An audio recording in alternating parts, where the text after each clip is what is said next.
So far in the signal processing section, we've looked at compression and EQ, and what we're going to start doing now is to look at spatial effects. Now, in particular, we're going to look at reverb and one of Logic's plugins called Chromaverb. And what this allows you to do is to add a sense of space to sounds that you're working on. For this, I'm going to select the analog pluck sound, which is part of this project. I'm just going to put a loop around this too, so it will just keep playing. So the sound at the moment is extremely dry. What that means is it hasn't got any of the kind of reverb that we associate with hearing sounds in spaces.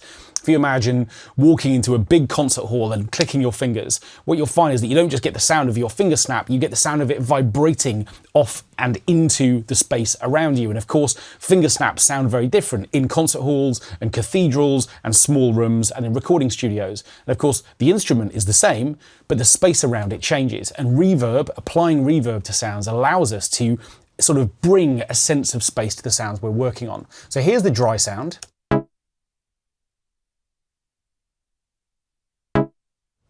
And we can hear that there's no space on this sound at all. So I want to give it a sense of reverb, and I'm going to do that by coming to the audio effects slots here. I'm going to sort of drop down through the list, and I'm going to find that Logic has got its own reverb folder. Now there are 4 options here. The one we're going to focus on is Chromaverb, which is this interface here. And what I can do within Chromaverb is firstly to choose the type of space that I want to work with. Now, I talked about a couple of these a moment ago. We could place this sound in a concert hall or in a theatre, or as I'm going to go for, this synth hall, this idea of a kind of synth-based space which is kind of big and grandiose. So I'm going to go for this option here, and when I click out of here, the options will disappear, and then what I can do is to choose the length of decay for this reverb as well. Now I'm going to go for something quite long so we can hear it really clearly. I'm just going to press play and we'll hear how this sound changes now that it's got reverb on it.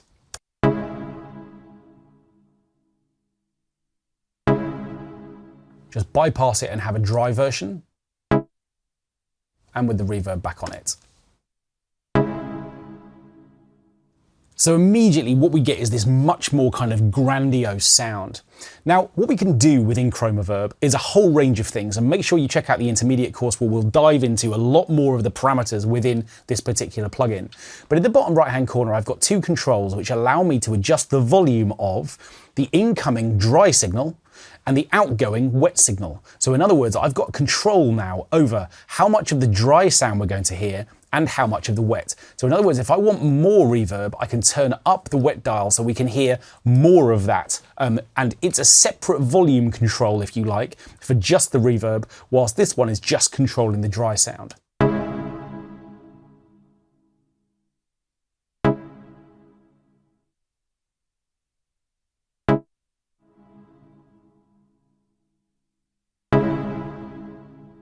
So if I turn these both up to 100, I get the original dry signal at full volume and all of the reverb at full volume. It's always quite interesting to hear what the sound sounds like without any dry signal at all. So this is just the reverb now. Now the only problem with having sounds with just reverb is that they kind of lose their focus. If we put the track back in and we only keep the reverb on, I think this isn't going to sound quite as precise as it did before.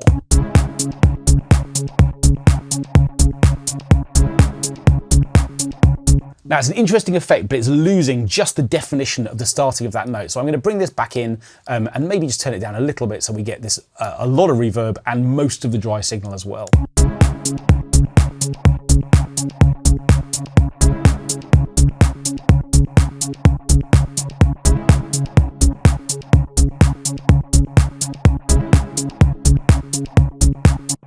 So experimenting with different spaces on your sounds is really great, and obviously we selected the synth hall to start with, but a fun thing to do is obviously to dive back into here and have a look at some of the other options as well. So for example, we could go for something a bit more like a strange room, see what that sounds like.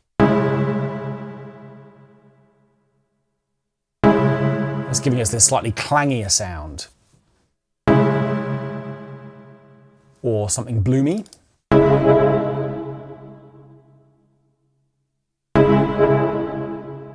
So that's nice, we get this kind of bubble of sound after the sort of main reverb. Let's put that in context by unsoloing this part and just hearing it with the other sounds in the mix.